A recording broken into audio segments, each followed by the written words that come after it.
ഇതാണ് കേരളത്തിലെ കാലാവസ്ഥാ മുന്നറിയിപ്പ്. ഏതൊക്കെ ജില്ലകളിൽ ഏതൊക്കെ അലർട്ടുകൾ?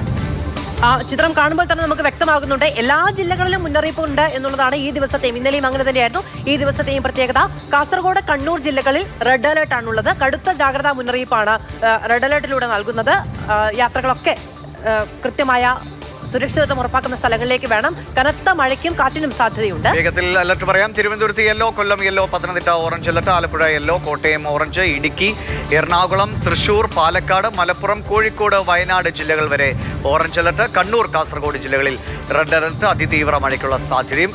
ഈ 3 അലർട്ടുകൾ ഉണ്ടെങ്കിലും 3 സമാനമായ ജാഗ്രത തുടരണം എന്ന് തന്നെയാണ് പ്രത്യേകിച്ച് എടുത്തു പറയേണ്ട കാര്യം. ഇനി ഇന്നത്തെ പ്രധാനപ്പെട്ട വിവരങ്ങൾ എന്തൊക്കെ നോക്കണം എന്നുള്ള കാര്യങ്ങൾ കൂടി നമുക്ക് നോക്കാം. തലസ്ഥാനത്ത് വ്യാപകമായ മഴക്കെടുതിയാണ് റിപ്പോർട്ട് ചെയ്യപ്പെടുന്നത്. അത് മലയോര മേഖല അല്ലെങ്കിൽ നഗരപ്രദേശം എന്നില്ലാതെ വ്യാപകമായ ദുരിതങ്ങൾ ഉണ്ടാകുന്നുണ്ട്. അത് വീടുകൾക്കൊക്കെ വലിയ നാശനഷ്ടങ്ങൾ ഉണ്ടാകുന്നതാണ്. മരങ്ങൾ ഒടിഞ്ഞു വീണും പിന്നെ മൺതിട്ടകൾ വീണുമൊക്കെ ഏകദേശം 42 വീടുകൾക്കാണ് തിരുവനന്തപുരം ജില്ലയിൽ മാത്രം നാശനഷ്ടം സംഭവിച്ചിരിക്കുന്നത്. മധ്യ കേരളത്തിലും വ്യാപക നാശനഷ്ടങ്ങൾ റിപ്പോർട്ട് ചെയ്തിട്ടുണ്ട്. ആലപ്പുഴ മേഖലയിലെല്ലാം ഇതുപോലെയുള്ള വാർത്തകൾ റിപ്പോർട്ട് ചെയ്യുന്നുണ്ട്. കൊച്ചി നമ്മളിപ്പോൾ കണ്ടതേ ഉള്ളൂ. കൊച്ചിയിൽ ഒരു മരണം കൂടി റിപ്പോർട്ട് ചെയ്തിട്ടുണ്ട്. തൃശ്ശൂരിൽ കൊടുങ്ങല്ലൂരിൽ തോണി മറിഞ്ഞ് 2 പേരെ കാണാതായിട്ടുണ്ട്. 2 പേർ നീന്തി രക്ഷപ്പെട്ടു. ഈ 2 പേർക്കുള്ള തിരച്ചിൽ ഇപ്പോഴും നടക്കുകയാണ്.